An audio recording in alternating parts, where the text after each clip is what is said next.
What happens when the janitor is the only kind soul to an undercover boss? Let's dive into this powerful story and see how it all unfolds. In the heart of downtown Chicago, inside a towering office building filled with ambition and deadlines, there was a man named Harold Grayson. But unlike most CEOs, Harold wasn't just about numbers and profits. Something inside him felt off. At 47 years old, Harold had dedicated his entire life to climbing the corporate ladder. From long nights in his tiny apartment as a young intern to finally sitting at the head of the table in a billion-dollar company, he had worked for everything. But despite all the success, despite running Apex Solutions, one of the most powerful tech firms in the city, he couldn't shake the feeling that something was missing. He had everything a person could dream of, but did he truly understand his own company?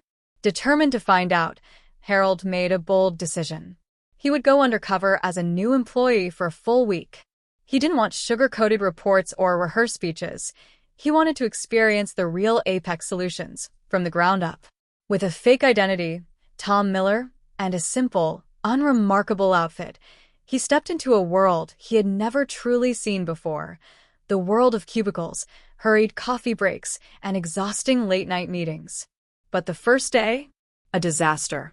As Tom, Harold tried his best to blend in, to strike up conversations, to get a sense of the people around him. But what he encountered shocked him. No one smiled. No one greeted him. People rushed past without a glance, too buried in their own worlds to acknowledge him. Some even avoided eye contact. For the first time in years, Harold felt something strange: invisibility. He was just another face, another worker, another nobody. But then he met Leo Bennett. Leo wasn't a high-powered executive. He wasn't a team leader or a manager. Leo was the janitor. A quiet, humble man in his 60s, Leo had been a part of Apex Solutions for over 20 years. While most employees ignored him, rushing past with barely a nod, Leo moved through the building with a quiet wisdom.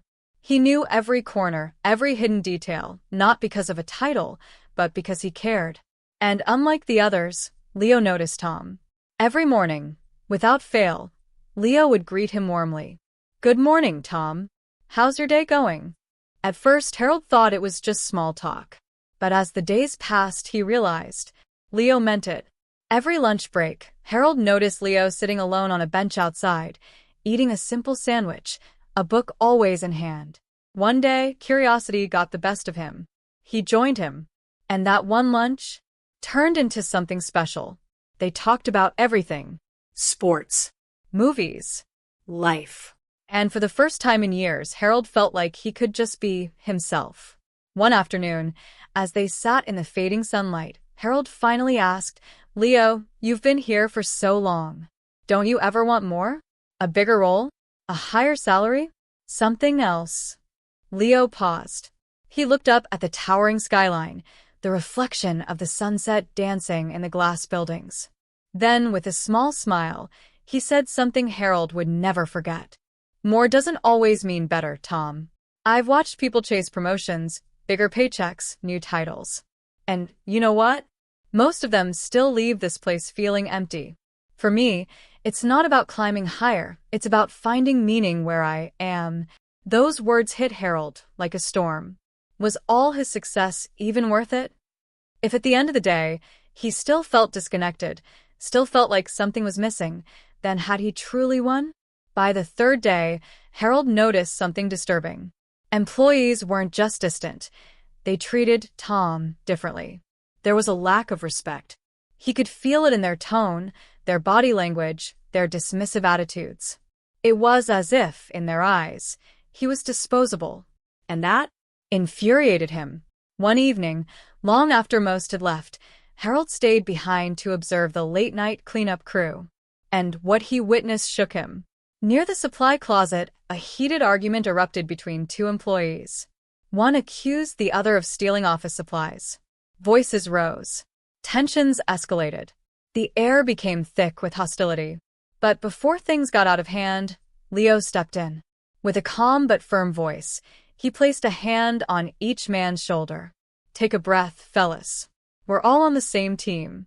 No need to tear each other down." His words weren't loud, but they carried authority. Not from fear, but from respect. And just like that, the argument stopped. Both men took a step back, muttered apologies, and walked away. Harold stood there, stunned. Here was a man with no fancy title, no corporate power, no leadership position, and yet he commanded more respect than anyone in the building.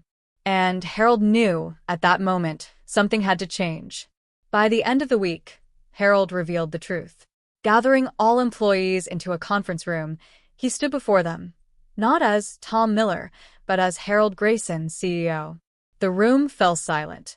"You may not know this," he began, "but I've spent the last few days working among you. Not as your boss, but as one of you.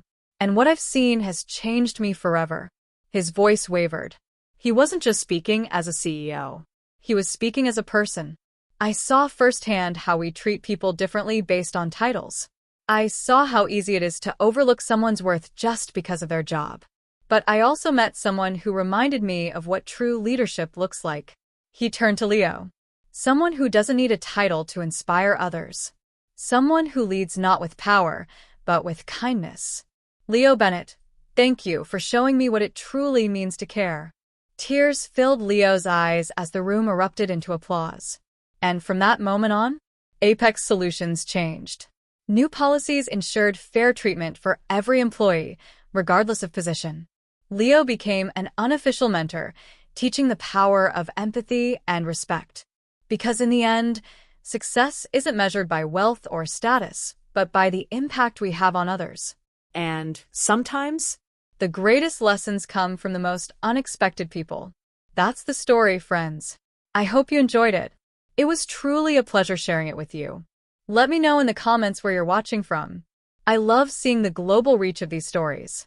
And if you haven't already, hit that subscribe button for more incredible stories, life lessons, and inspiration. Thank you for watching, and I'll see you in the next one. bye. Oh, if you'd like to show some extra love, tap those 3 dots near the share button and send a super thanks.